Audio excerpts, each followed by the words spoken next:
Bible की 66 पुस्तकों में हम प्रथम चर्च के इतिहास को सीख सकते हैं। उन दिनों में बहुत सी मुश्किलें, पीड़ाएं और अत्याचार थे। जब प्रथम चर्च के सदस्यों ने मुश्किलों और कठिन परीक्षाओं का सामना किया, तब उन्होंने कैसे जय पाई, किस प्रकार के विश्वास से वे मुश्किलों पर से गुजर सके। जब प्रथम चर्च के सुसमाचार कार्य की बात आती है, तो यह कहना अधिक नहीं है कि उनके विश्वास में स्वर्ग की आशा सब कुछ थी। उन दिनों हमारे आसपास बहुत से चर्च गिरते हैं। यह इसलिए क्योंकि ज्यादातर मामलों में वे स्वर्ग की आशा को रखने के बजाय इन बातों का पीछा करते हैं कि पृथ्वी पर बेहतर भोजन और बेहतर कपड़ों के साथ कैसे बेहतर जीवन जिए, मैं कैसे और अधिक शानदार जीवन पा सकता हूं, मैं कैसे और अधिक आरामदायक जीवन जी सकता हूं। शारीरिक दृष्टिकोण में दूसरों के साथ उनके जीवन की तुलना करते हुए स्वर्ग के लिए उनकी आशा गायब होती है। ऐसे सांसारिक अभिलाषाओं का सियोन पर असर नहीं होना चाहिए। हर क्षण हमें इस पृथ्वी के बजाय स्वर्ग में अपनी आशा और लक्ष्य लगाना चाहिए। इसलिए इस समय आइए हम क्षण भर के लिए जीना और अनंत काल के लिए जीना, इस उपदेश शीर्षक के साथ परमेश्वर के वचन का अध्ययन करें। प्रथम चर्च के प्रेरितों को बहुत सताया गया और बहुत मुश्किलों का सामना किया, फिर भी उन्होंने हमेशा संसार के लोगों को परमेश्वर के राज्य के बारे में प्रचार किया, क्योंकि उनकी आशा और उनके जीवन का लक्ष्य इस संसार में नहीं, लेकिन अनंत स्वर्ग के राज्य में था। भले ही पृथ्वी पर हमारे पास मुश्किलें हैं, लेकिन स्वर्ग में कोई दर्द नहीं है। भले ही आर्थिक समस्याएं हैं, लेकिन स्वर्ग में कोई दुख या दर्द नहीं है। परमेश्वर स्वर्ग के राज्य में हमारे लिए अनंत खुशी तैयार कर रहे हैं। प्रेरितों ने लोगों के हृदयों में ऐसी आशा को बोया। इस पृथ्वी पर हमारा जीना हमारे लिए एक निश्चित प्रक्रिया है जिससे हमें गुजरना है, लेकिन उन्होंने अपने जीवन का सच्चा उद्देश्य स्वर्ग में लगाया। इसलिए उन्होंने सोचा, प्रभु ने कहा कि हम उनके राज्य में उनकी मेज पर खाएंगे और पिएंगे और सिंहासनों पर बैठकर इस्राएल के 12 गोत्रों का न्याय करेंगे। हमारे पास ऐसी महिमा कब होगी? ऐसी आशा को मन में रखकर वे सभी अत्याचार और उत्पीड़न पर जय पा सके। हमें भी सांसारिक जीवन के लिए अपनी आंखों को नहीं खोलना चाहिए। हमें पृथ्वी को सब कुछ नहीं मानना चाहिए, लेकिन स्वर्ग के राज्य के लिए अपनी आंखों को व्यापक रूप से खोलना चाहिए। हमें हर समय सोचना चाहिए, मैं स्वर्ग के राज्य के लिए क्या कर सकता हूं। आइए हम बाइबल के द्वारा प्रथम चर्च के इतिहास को देखें। आइए हम दूसरा कुरिन्थियों अध्याय 11 वचन 22 पर एक नजर डालें।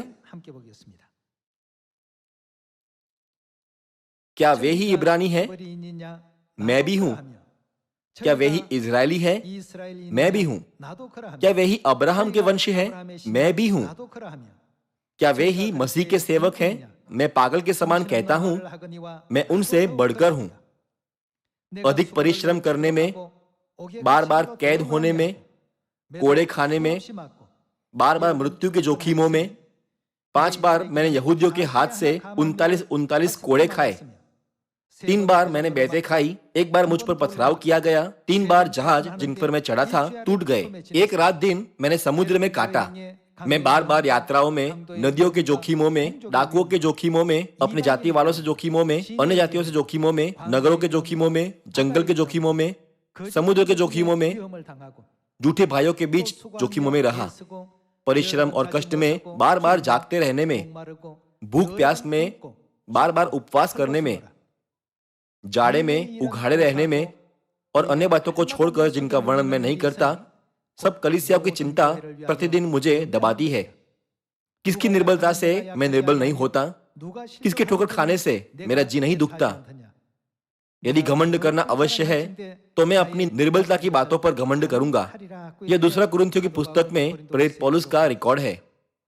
3 बार उसने बेतें खाई, 5 बार उसने यहूदियों के हाथ से 39 कोड़े खाए, 1 बार उस पर पथराव किया गया, 3 बार जहाज जिन पर वह चढ़ा था टूट गया, एक रात दिन उसने समुद्र में काटा। वह बार बार यात्राओं में नदियों के, डाकुओं के, अपने जाति वालों के, अन्य जातियों के, नगरों के, समुद्र के, झूठे भाइयों के बीच जोखिमों में रहा। सुसमाचार प्रचार करते हुए वह परिश्रम और कष्ट में, बार बार जागते रहने में, भूख प्यास में, जाड़े में उघाड़े रहा था। लेकिन वह एक कारण से सुसमाचार कार्य नहीं रोक सका। वह कारण स्वर्ग था जिसका उसने हमेशा विचार किया। सांसारिक दृष्टिकोण में वो पैसे कमाने का काम नहीं था। किसी ने भी उसके कार्य के लिए प्रशंसा नहीं की। लेकिन प्रेरित पौलुस स्वेच्छा से सुसमाचार के लिए कार्य कर सका, क्योंकि वह तीसरे स्वर्ग की महिमा नहीं भूल सका जो परमेश्वर ने उसे दिखाई थी। क्योंकि उसे संपूर्ण विश्वास था कि अनंत स्वर्ग के राज्य का अस्तित्व है, तो कोई सांसारिक चीज उसके मन या उसके विश्वास को नहीं हिला सकी। सभी लोगों हमें अपनी आशा को और अधिक स्वर्ग में लगाना चाहिए। हमारा विश्वास दूसरों को दिखाने के लिए नहीं है, वह हमारे उद्धार के लिए है। हमें सोचना चाहिए, क्या परमेश्वर मेरे विश्वास को देखकर प्रसन्न होंगे? जब स्वर्ग में स्वर्गदूत मुझे देखें तो क्या मेरा विश्वास काफी अच्छा है? यदि लोगों को जिनके पास सिर्फ इस संसार की अभिलाषाएं हैं प्रेरित पौलुस की तरह जीने को कहे तो वे नहीं करेंगे, वे उसे नहीं कर सकते। देमास के साथ क्या हुआ? वो प्रेरित पौलुस का सहकर्मी था। उसने सुसमाचार का प्रचार करने में उसका पालन किया। लेकिन एक दिन पौलुस ने कहा, क्योंकि देमास ने इस संसार को प्रिय जानकर मुझे छोड़ दिया है। इस संसार की उसकी अभिलाषा की तुलना में देमास की स्वर्ग की आशा कमजोर थी। पौलुस के पास इस संसार की अभिलाषा की तुलना में स्वर्ग की अधिक आशा थी। पौलुस ने हमेशा सोचा, मैं कैसे स्वर्ग में अधिक आशीषों को प्राप्त कर सकता हूं? मैं कैसे परमेश्वर को अधिक महिमा दे सकता हूं? क्योंकि वह हमेशा स्वर्ग के राज्य के लिए उत्सुक था, तो अपेक्षाकृत पृथ्वी पर कभी कभी उसे लोगों द्वारा निष्कासित किया गया। कभी कभी वह ठीक से खा या कपड़े पहन नहीं सका। कभी कभी उसने जाड़े उघाड़े में भूख में संघर्ष किया। उसने किसी और से अधिक सुसमाचार के लिए प्रयास किए। उसने महान परिश्रम किया, लेकिन उसने खुद की बड़ाई नहीं की। उसने सोचा कि वह एक काम था जो उसे करना चाहिए। जब हम प्रथम चर्च के इतिहास का अध्ययन करें तो 2 समूह के लोग थे। लोग जिनके पास स्वर्ग के लिए अधिक आशा थी और लोग जिनके पास संसार के लिए अधिक अभिलाषा थी। आइए हम यहूदा इस्करियोती का उदाहरण ले। उसने मसीह के बारे में बहुत सी भविष्यवाणियों को सुना और उन्हें जानता था। उसने यीशु को देखा कि 5 रोटी और 2 मछलियों से 5,000 लोगों को खिलाया। फिर बचे हुओं से 12 टोकरियां भरी। यीशु ने बहुत से आश्चर्य कर्म दिखाए। इसलिए शुरुआत में यहूदा ने यह सोचते हुए यीशु का पालन किया, ओ यीशु मसीहा उद्धार करता है, वह रोमियों के उत्पीड़न से यहूदियों को बचाएगा। लेकिन वास्तव में यीशु परमेश्वर के राज्य के सुसमाचार का प्रचार कर रहे थे। उनका कार्य यहूदा इस्करियोती की अपेक्षा में अलग था। यहूदा सांसारिक दृष्टिकोण से मसीह का इंतजार कर रहा था, लेकिन यीशु सुसमाचार का प्रचार करने आए। यीशु इस संसार में सारी मानव जाति की आत्मिक आंखों को खोलने के लिए आए ताकि वे आत्मिक दुनिया की आशा पा सके। जब यहूदा यीशु के पीछे चला तब उसकी अपेक्षा के विपरीत यीशु ने वास्तव में रोमियों का प्रतिरोध नहीं किया। जब महायाजक और फरीसी उनके विरुद्ध खड़े हुए और बुरी बातें की, तब यहूदा ने अपेक्षा की कि यीशु कुछ अलौकिक शक्ति दिखाकर उन्हें दंड देंगे। उसने सोचा, यदि यीशु मसीहा है और परमेश्वर का पुत्र है, तो वह एक शब्द से उन लोगों के साथ व्यवहार करेंगे। लेकिन यीशु ने उस तरह कुछ नहीं किया। मसीह ने बड़ी देखभाल के साथ स्वर्ग के राज्य को देखने के लिए लोगों की आंखों को खोला। थोड़े समय में यहूदा इस्करियोती ने यीशु पर का विश्वास खो दिया। परिणाम स्वरूप उसने 30 चांदी के सिक्कों के लिए यीशु को बेच डाला। प्रथम चर्च के दिनों में लोग थे जिनके पास शारीरिक अभिलाषाएं थी और लोग थे जिनके पास अनंत स्वर्ग के लिए आशा थी। उनके जीवन पूरी तरह से अलग थे। पौलुस की तरह मनुष्य के पास पर्याप्त भोजन या वस्त्र नहीं थे। उसके साथ नीचे व्यक्ति के रूप में एक दास की तरह बर्ताव किया गया, लेकिन उसने उसे आनंद माना। ऐसा क्यों था? क्योंकि उसने किसकी ओर देखा? स्वर्ग की ओर। उसने सचमुच में विश्वास किया कि उसके सभी कार्य स्वर्ग में आशीष बनेंगे। लेकिन यहूदा इस्करियोती या देमास जैसे लोगों ने वैसा नहीं किया। उन्होंने इस संसार से अधिक प्रेम किया। उन्हें पृथ्वी पर क्षणिक और दृश्यमान जीवन के द्वारा सम्मोहित किया गया। प्रथम चर्च के इतिहास के द्वारा परमेश्वर हमें स्पष्ट रूप से दिखाते हैं कि सत्य में कौन बचाया जाएगा और कौन नहीं बचाया जाएगा। प्रथम चर्च के ज्यादातर सदस्य कभी कभी रोमन रंगभूमि में सिंहों के द्वारा खाए जाते। कभी कभी उनके पूरे शरीर पर तेल मला जाता और उन्हें एक खूंटे से बांधा जाता और मानव मोमबत्ती के रूप में जलाया जाता। ऐसे दर्द भरे क्षणों में भी उन्होंने स्वर्ग की आशा के भजन गाए।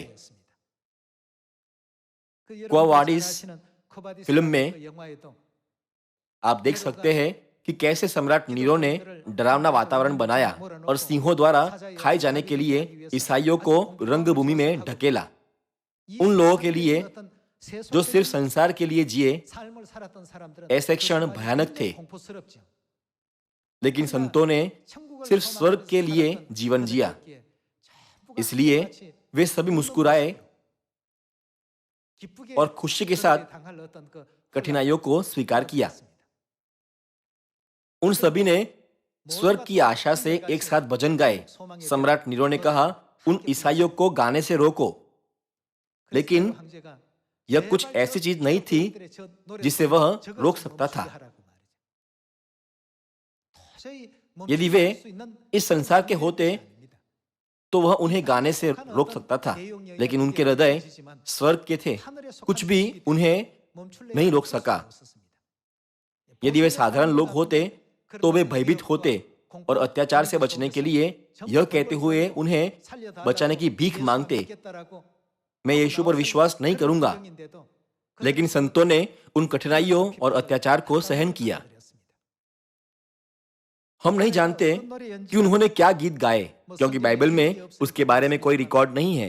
लेकिन यदि हम इस युग की स्थिति में उसके बारे में सोचे तो उन्होंने स्वर्ग जाने का उज्जवल मार्ग जैसे गीत गाए होंगे। उन सभी ने एक साथ भजन गाए। जब उनकी बाहों को फाड़ा जाता और सिंह उनके पैरों को काटते, तब भी उन्होंने क्षण भर के दर्द की परवाह नहीं की। उन्होंने सोचा, इसके बाद हम अनंत स्वर्ग के राज्य में जिएंगे। हम एक ही मेज पर प्रभु के साथ खाएंगे। हम इज़राइल के 12 गोत्रों का न्याय करेंगे। हम स्वर्ग में, जहां न मृत्यु, न दुख और न दर्द है, अनंत जीवन और खुशी का आनंद उठाएंगे। प्रथम चर्च के संतों के पास ऐसा विश्वास था। इसी कारण संसार की उत्पीड़न और संकट से उन्हें कुछ फर्क नहीं पड़ा। वे मसीह के नाम के लिए अत्याचार पाने में आनंदित थे। उन्होंने मुश्किलों को स्वेच्छा से सहन किया, जिनसे वे ईसाइयों के रूप में गुजरे। प्रथम शतक के संतों के लिए कठिनाइयों पर जय पाने और उनके विश्वास को बनाए रखने के लिए नंबर 1 प्रेरक शक्ति परमेश्वर पर विश्वास और स्वर्ग की आशा थी। उन्होंने यह कहना न चाहा, मैं यीशु पर और अधिक विश्वास नहीं करूंगा, मुझे बचाओ। वे निडर और विश्वास योग्य थे। जल्द ही मैं हमारे अनंत स्वर्गीय देश में प्रभु से मिलूंगा। संसार में शोचनीय रहने का क्या मतलब है? प्रथम चर्च के संतों का पूरा जीवन स्वर्ग की आशा था, है ना? आज हम मसीह के आने का इंतजार करते हुए पवित्र आत्मा के युग में जी रहे हैं। रिकॉर्ड कि कैसे प्रथम शतक के संतों ने अपना विश्वास रखा, हमें एक छाया और उदाहरण के रूप में दिए गए हैं, है ना? उन सभी ने क्षण भर के लिए जीने के बजाय अनंत काल के लिए जीने का चुनाव किया। हमें सोचने की जरूरत है, क्या हमें पृथ्वी पर क्षणिक जीवन चाहिए या क्या हमें अनंत स्वर्ग में जीवन चाहिए? हमें अपने दृष्टिकोण और कार्य को स्पष्ट करने की जरूरत है। यदि हम स्वर्ग के लिए जीने में संकल्पित है, तो हमें स्वर्ग के योग्य लोगों के रूप में स्वर्ग के लिए काम करना चाहिए, स्वर्ग के बारे में सोचना चाहिए। हमें स्वर्ग में आशीषों को इकट्ठा करने का प्रयास करना चाहिए। क्या होगा यदि हमारा जीवन आधा इस संसार के लिए और आधा स्वर्ग के लिए हो? क्या होगा यदि हमारा विश्वास न तो गर्म है न ठंडा? प्रकाशित वाक्य की पुस्तक इसके बारे में क्या कहती है?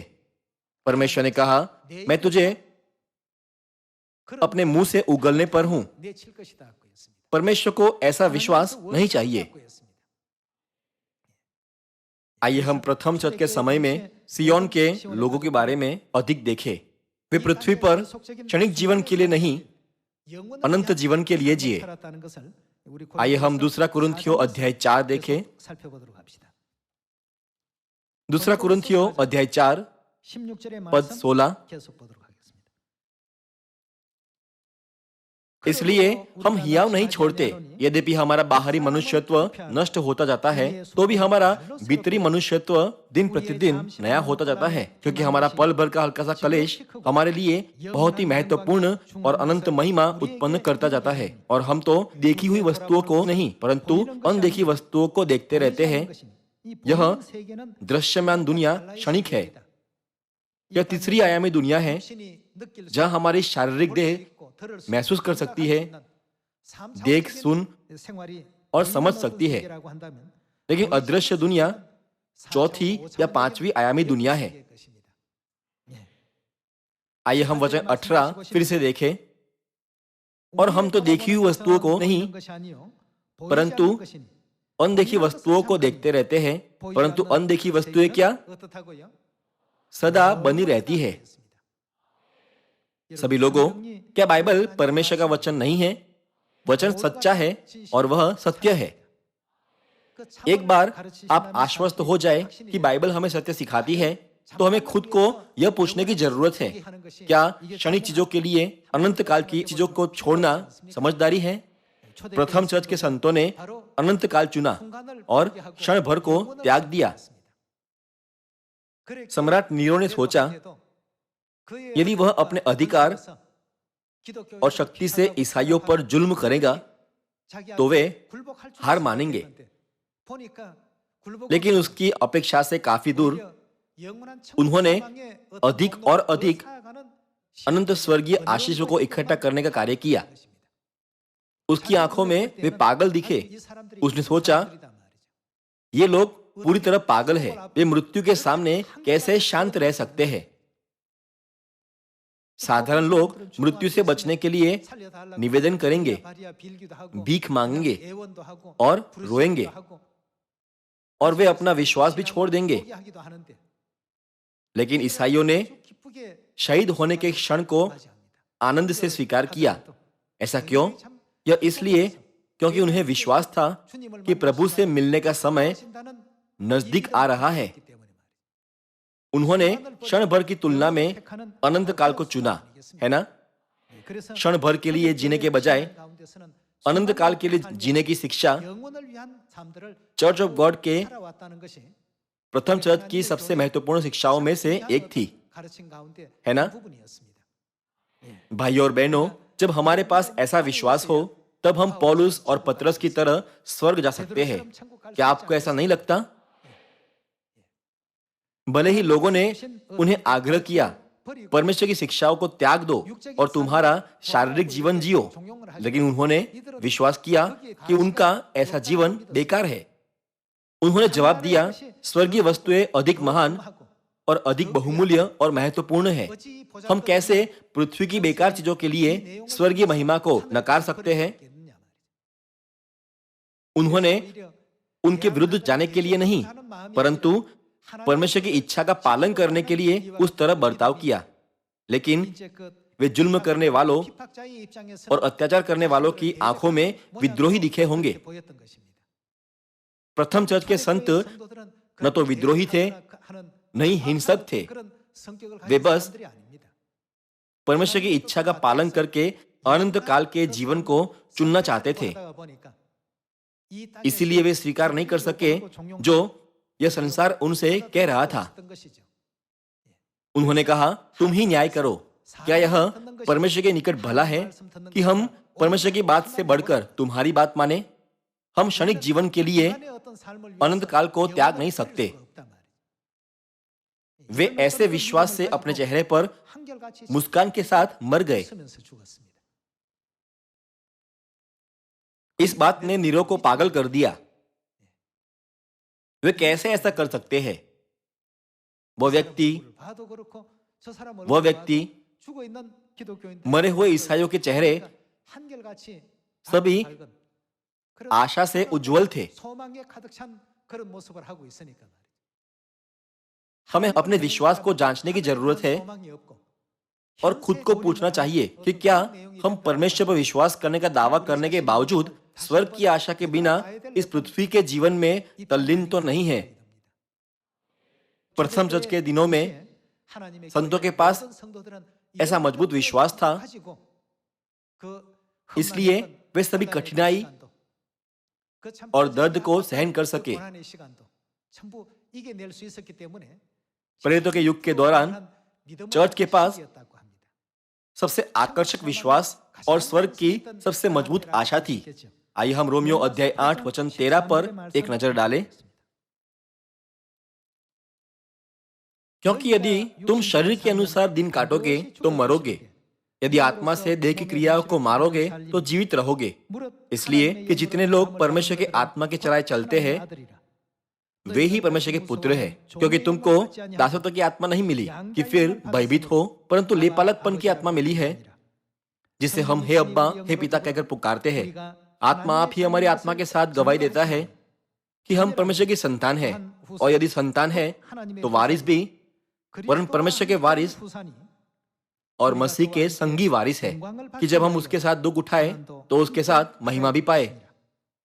क्योंकि मैं समझता हूं कि इस समय के दुख और कलेश उस महिमा के सामने जो हम पर प्रकट होने वाली है, क्या है? कुछ भी नहीं है। इसका मतलब है कि महिमा सभी तुलना से परे है। वह महिमा बहुत महान और सुंदर है, लेकिन क्या होगा यदि हम उसे महसूस करने में नाकाम होंगे? स्वर्ग की आशा रखे बिना सिर्फ सियोन में आना, हमें वह नहीं करना चाहिए। पुरोहित कर्मचारी और सियोन के सभी शीर्षक और पद धारकों को भाइयों और बहनों का स्वर्ग की ओर सुरक्षित मार्गदर्शन करना चाहिए। हमें लोगों को परमेश्वर के राज्य स्मरण कराना चाहिए, क्योंकि वे सांसारिक सुख में लिप्त होकर उसके बारे में भूलते रहते हैं। यह शीर्षक और पद धारकों के रूप में और पहले बुलाए गए सदस्यों के रूप में हमारा मिशन है। दो स्त्रियां चक्की पीसती रहेगी, एक ले ली जाएगी और दूसरी छोड़ दी जाएगी। ऐसा क्यों है कि एक को ले लिया जाएगा और दूसरे को छोड़ दिया जाएगा? यह इसलिए क्योंकि उनके मनों में अलग अलग लक्ष्य है। उनमें से एक सिर्फ स्वर्ग के राज्य में अनंत जीवन पर ध्यान केंद्रित करती है, दूसरे के पास यह सोचते हुए गुनगुना विश्वास है, मैं सत्य में हूं और भले ही मैं काफी मेहनत नहीं करती, लेकिन परमेश्वर मुझे आशीष देते हैं। इस पृथ्वी पर कुछ आनंद उठाना और एक बार सबत के दिन पर चर्च जाना मेरे लिए ठीक है। इस पृथ्वी पर जहां कहीं हम रहते हो, चाहे वह एक टापू हो या किसी एक देश, इससे कोई फर्क नहीं पड़ता। सबसे पहले हमें महसूस करना चाहिए कि हम यहाँ पृथ्वी पर क्यों आए हैं। हम स्वर्ग में पाप करने के परिणाम के रूप में इस पृथ्वी पर गिरा दिए गए हैं। इस पृथ्वी पर चाहे हम उच्च पद के अधिकारी हो या दास, इससे कोई फर्क नहीं पड़ता। हम सभी को इस पृथ्वी पर नीचे गिरा दिया गया है क्योंकि हमारी आत्माओं ने स्वर्ग में पाप किया। इस पृथ्वी पर परमेश्वर ने हमें प्रदान की गई पापों की क्षमा के द्वारा अब हम स्वर्ग जा सकते हैं। इसलिए हमें हमारे घर में जहां से हम निकले थे वापस जाने की तैयारी करनी चाहिए, है ना? हमें स्वर्ग को हमारी मंजिल बनाना चाहिए। लेकिन क्या होगा यदि हम भटक जाए? ठीक जैसे इस्राएलियों ने जंगल में 40 वर्ष की यात्रा के दौरान किया था। इस्राएलियों ने मिस्र से निकलने के बाद उन्होंने कनान की ओर यात्रा शुरू की, लेकिन प्रतिज्ञा के देश में उनकी यात्रा चुनौतियों से भरी थी। उनमें से बहुतों ने कहा, क्या हमारे लिए यहाँ छावनी डालना और रहना बेहतर नहीं होगा? क्या हमें कनान की ओर जाना चाहिए? अंत में उनके साथ क्या हुआ? वे दूध और मधु से बहते देश में प्रवेश करने में नाकाम हुए और वे सभी जंगल में नष्ट हो गए। भाई और बहनों, परमेश्वर ने हमें यह इतिहास छाया के रूप में दिखाया है ना? स्वर्ग की आशा को न भूले। शैतान हमेशा हमें इस पृथ्वी की चीजों को सीखने देने की कोशिश करता है। इसलिए रोमियो की पुस्तक अध्याय 12 क्या कहता है? वह कहता है, इस संसार के सदृश न बनो।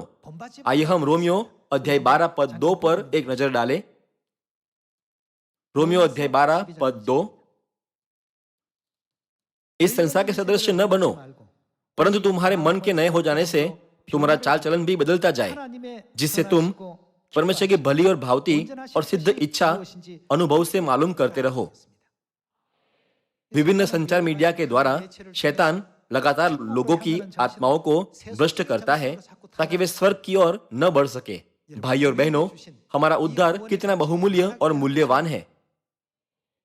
जब हम कनान में प्रवेश करें तब परमेश्वर हमें हर चीज के लिए जो हमने सहन की आशीष देंगे, ठीक जैसे उन्होंने हमसे प्रतिज्ञा की। परमेश्वर की प्रतिज्ञा के सभी बंडल खोले जाएंगे।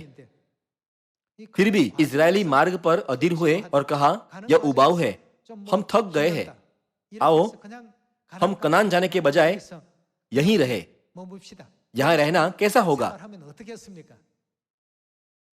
परमेश्वर ने अनगिनत आशीषों को तैयार किया है और हम उन्हें तब पाएंगे जब हम उस स्थान में पहुंचेंगे जहां परमेश्वर ने नियुक्त किया है। लेकिन वहां ऐसे लोग थे जिन्होंने इस्राएलियों को भटकाने के लिए उकसाया। आखिरकार उकसाने वाले नष्ट किए गए और जो उकसाए गए वे भी नष्ट किए गए। जंगल में 40 वर्षों में इस्राएलियों के साथ जो हुआ वह हमें यह दिखाने वाली छाया है कि स्वर्ग के हमारे मार्ग पर हमारे सामने कौन सी बाधाएं आएगी, है ना?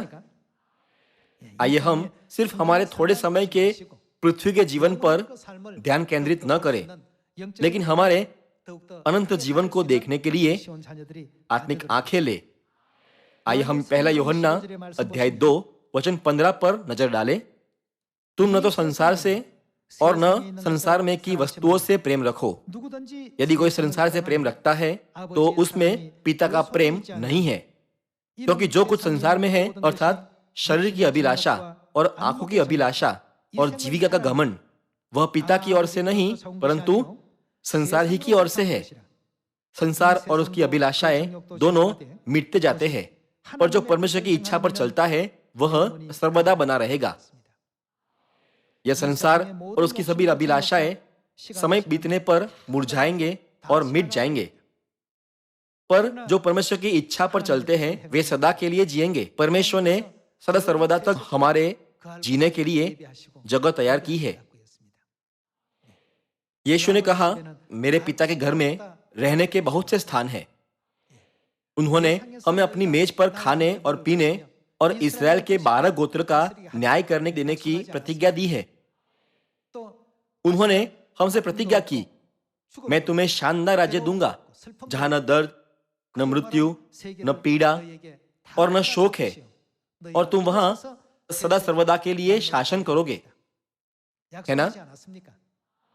हमें इस प्रतिज्ञा पर विश्वास करना चाहिए और परमेश्वर की प्रतिज्ञा की ओर दौड़ना चाहिए।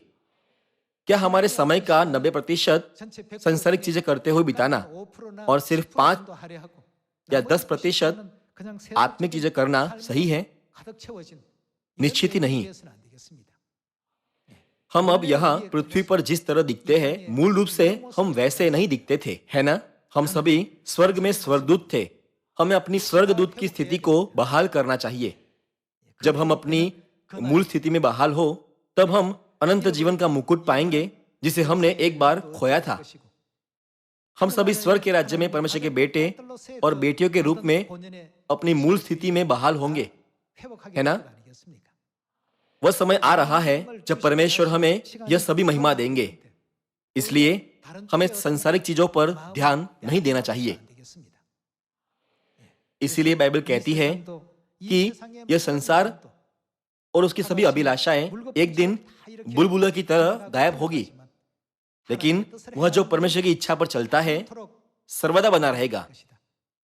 आइए हम अनंत काल चुने और अपने आत्मिक घर अनंत दुनिया को न भूलकर जल्दी से अपने खोए हुए भाइयों और बहनों को खोजे।